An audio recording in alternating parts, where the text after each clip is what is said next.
Okay, this thing has been cooking for probably 2 hours, I guess, or so, and the sun like been in and out, a lot of clouds, but it's firmed up a little bit, so now we're able to finish it out, and that's what we do. We get that sprayed on, real loose, you know, drippy texture coat in the hopper, and it goes off and firms up. We did mist it a little bit with the hose once to slow it down and to get the fog coat, this colored material, to go off. Again, it's a cementatious product, so it gets harder.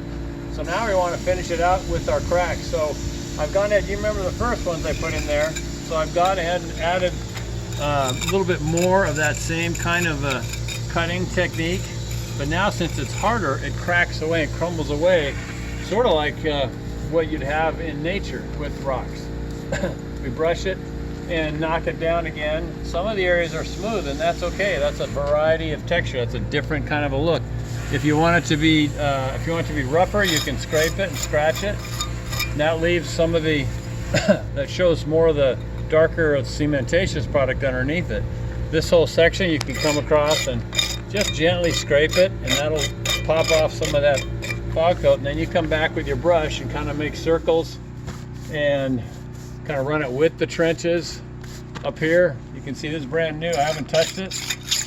Knock it down a little bit, and it's a little harder and firmer. So we're getting a neater, a cooler kind of a texture process going on. We get the brush on there, and that knocks down some of the spit marks, takes off some of that fog coat material.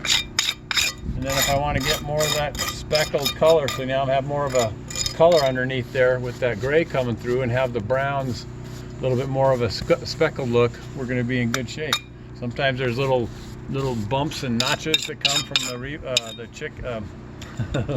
the concrete, if I can talk, and so you can knock those little rock nubs off and get them out of there.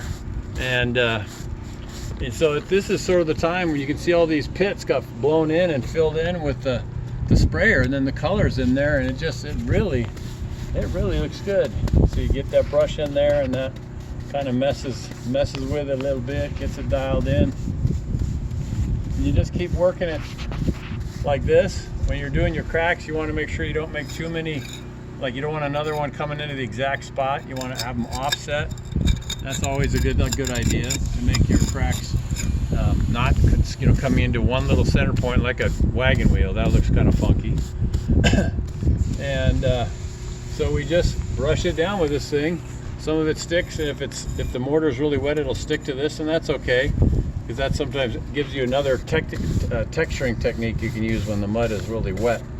All the stuff that's down where people go, I try to smooth it out. I don't like to have real sharp nubs or bumps, because that might scratch somebody if there's someone around. So you finish out by trimming off the part of the overspray that went onto the pool.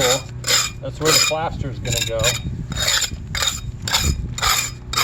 Get that all cleaned off. So we want to keep the plaster guys happy and make their job easy. And then pushing that in. If there's any little rough areas, I want to knock those down pretty good and get it so all the little ones that are swimming around aren't going to get abraded and scratched. So there we go.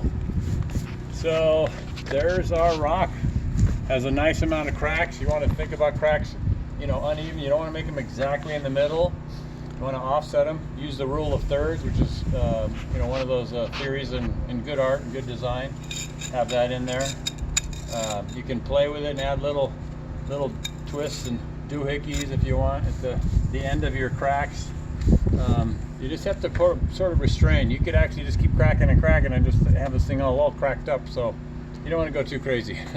So you release the cracking, but not too much cracking. All right. So there you go. Here's our satellite. So you've seen the whole process. So we mix it up. Now we spray it on, and now this thing, once it cooks, is ready for paint and done. So that's it. And again, that's just a little hopper. Super easy, super cheap. Get them at Home Depot, and you can make a $50,000 water feature with a little hopper you buy at Home Depot. I mean, I think that is awesome. So anyway, Mr. Dave on the rock pile. We will see you next time. Thanks for checking in with this session on texture coating and then the final cracking. we will see you next time. And have a nice day. Cheers.